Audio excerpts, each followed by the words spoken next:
ये कहानी एक लोमड़ी और अंगूर के पेड़ की है। कहानी भले ही छोटी हो, लेकिन हमारे जीवन में बहुत कुछ सिखा के जाती है।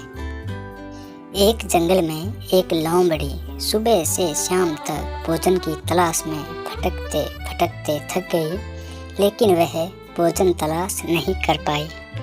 शाम होते होते जंगल के समीप स्थित एक गांव में पहुंच गई। वहां उसे एक खेत दिखाई पड़ा। भूख से बेहाल लोमड़ी खेत में घुस गई। वहां एक ऊंचे पेड़ पर अंगूर की बेल लिपटी हुई थी, जिसमें रसीले अंगूर के गुच्छे लगे हुए थे।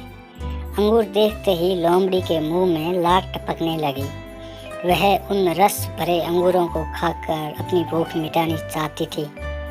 उसने अंगूर के एक गुच्छे पर अपनी दृष्टि जमाई और जोर से उछली ऊंची, और डाली पर लिपटी अंगूर की बेल पर लटका अंगूर का गुच्छा उसकी पहुंच से बाहर था। उसका प्रयास व्यर्थ चला गया। उसने सोचा, क्यों न एक प्रयास और किया जाए। इस बार वह थोड़ा और जोर लगाकर उछली, लेकिन इस बार भी अंगूर तक पहुंचने में नाकाम रही। कुछ देर तक वह उछल कर अंगूर तक पहुंचने का प्रयास करती रही, लेकिन दिन भर की जंगल में भटकी थकी हुई भूखी प्यासी लोमड़ी आखिर कितना प्रयास करती। वह थक कर पेड़ के नीचे बैठ गई और ललचाई नज़रों से अंगूर को देखने लगी। यह समझ गई कि अंगूर तक पहुंचना उसके बस के बाहर है, इसलिए कुछ देर अंगूरों को ताकने के बाद वह उठी और वहां से जाने लगी। वह अंगूर खाने का विचार त्याग चुकी थी।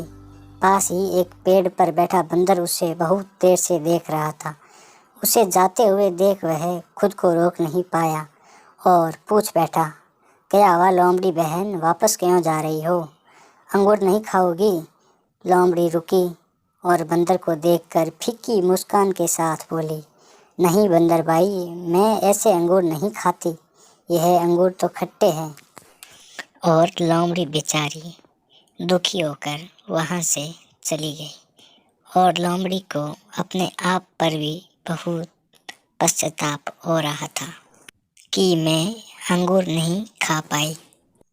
इस कहानी से हमें यह सीख मिलती है कि जब हम किसी चीज़ को प्राप्त नहीं कर पाते, तो अपनी कमजोरियों को छुपाने के लिए हम उसी चीज़ में कमियां निकालना स्टार्ट कर देते हैं।